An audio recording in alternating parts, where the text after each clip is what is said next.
45 жылдык эмгек жолунда башталгыч класстын окуучуларына талим тарбия жана билим берип келе жаткан Ибадат айым дайым изденүүнүн үстүндө.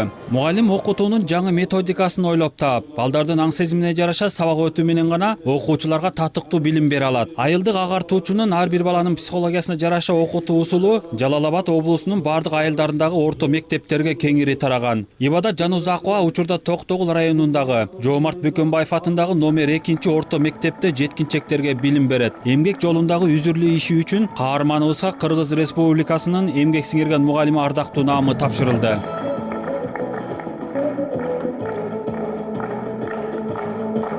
Албетте мен ушул эмгек сиңирген мугалими деген ардактуу наамды алам деп кыялданбасам дагы, мен окуучулардын алдында, өзүмдүн күзгүлөрүмдүн алдында ошолорго каранып мыкты иштесем, чыгармачылык менен иштесем, анан ушу менин балдарым келечектин ак ниет, мейкенчил, татыктуу инсандар болсо деген максат менен иштедим.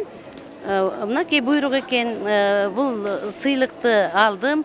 30 жылга чукул тележаатында эмгектенип, өлкөдөгү да сыккан журналисттердин устаты катары таанымал инсан Бейшенбек Бекешев эмгек жолунда өлкөдөгү мамлекеттик каналдарда жетекчинин орун басары катары узак убакыт иштеди. Эки жолку ыңкылапта телевидениелерди басып алуу аракети болгон учурда атайын кошуундун башында туруп талап тоноочулукка жол берген эмес. 60-тын кырынан ашса да журналистика менен бирге бизнеске ыктап, нукура кыргыз азыктарын сата турган чакан дүкөндү иштетип келүүдө. Тележаатындагы үзүрлүү эмгегинин натыйжасында белгилүү журналист Кыргыз Республикасынын маданиятына эмгек сиңирген ишмер деген ардактуу наамга ээ болуп отурат.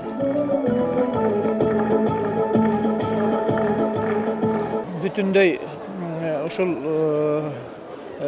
мага санаалаш болуп сүрөп турган эли журттун анан эң биринчи кезекте мен раматылык ата-энемдин сыйлыгы деп эсептейм. Эми бүгүн өзгөчө кубанганым ушу сыйлыктардын көбү мугалимдерге тапшырылганы болду.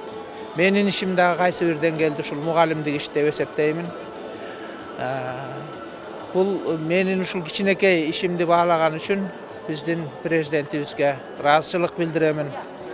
Советтер Союзу тарап жумушсуздук күч алып турганда ишке жарамдуу аялдарга колдоо көрсөтүп, укугу тебеленген кыз келиндерге юридикалык жардам берүү максатында 1996 жылы аялдарга жардам берүү борбор коомдук бирикмеси түзүлгөн. Ошондон бери уюм өлкөдө активдүү иштеп, миңдеген аял затынын башын бириктире алды. Укугу тебеленип, кордолгондорго көмөк көрсөтүлдү. Ошондой эле гендердик теңчиликти сактоо, жогорку кеңешке өкмөттүн курамына аялдардын киргизилиши боюнча демилгеде аталган биримдиктин орду чоң. Аялдарга жардам берүү борбор коомдук бирикмесинин түзүүчүлөрүнүн бири Роза Айтматова уюмдун президенти катары бир топ жыл эмгектенди. Ал кыз келиндердин укугун коргоо менен бирге агасы Чыңгыз Айтматовдун чыгармаларын кеңири жайылтууда ат көтөргүз эмгек өтөп келет. Залкар жазуучунун карындашынын иши мамлекет тарабынан жогору бааланып, 3-даражадагы Манас ордени менен сыйланды.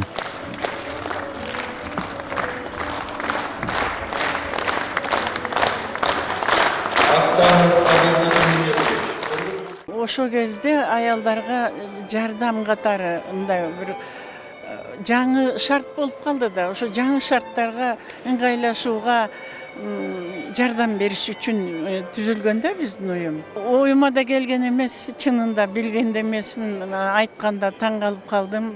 Мен үчүн албетте бул чоң сыймык.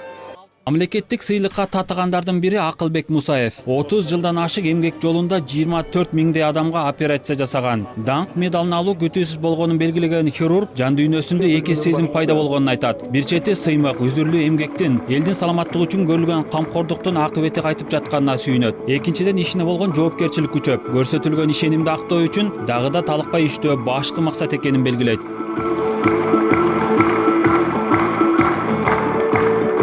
Бул сыйлыктын өзү бир топ милдеттерди алдыма коюп атпайбы?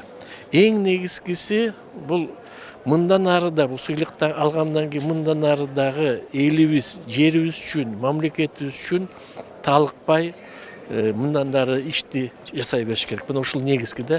Жаңы жылдын алгачкы күндөрү жагымдуу иш-чара менен башталып жатканы, мамлекеттик сыйлыктар, жогорку наамдар ар бир тармак ээлеринин талыкпас мээнетинин үзүрү. Сыйлык ээлери күжүрмөн иштин, мекенге кылган ак кызматтын аркасында жалпы журттун терең урматтоосуна ээ экендигин белгилеген мамлекет башчы алардын мындан аркы ишмердүүлүгүнө ийгилик каалады.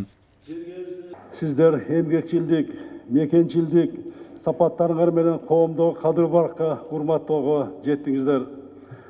Мамлекеттик сыйлыктарды ыйгар үчүн биз коомчулуктун эмгек жааматтардын оюн эске алдык.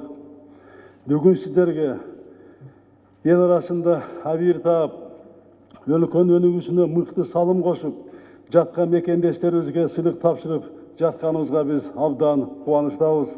Бул жолку мамлекеттик сыйлыктар менен наамдарга ээ болгондордун басымдуусун аймактардагы мекеме, ишканаларда узак убакыт иштеген карапайым кызматкерлер түзөт. Аймактардын жана калктын социалдык экономикасынын өнүгүшүнө, маданиятынын жакшырышына салым кошкон 146 инсан мамлекеттик сыйлыктар жана наамдар менен сыйланышты.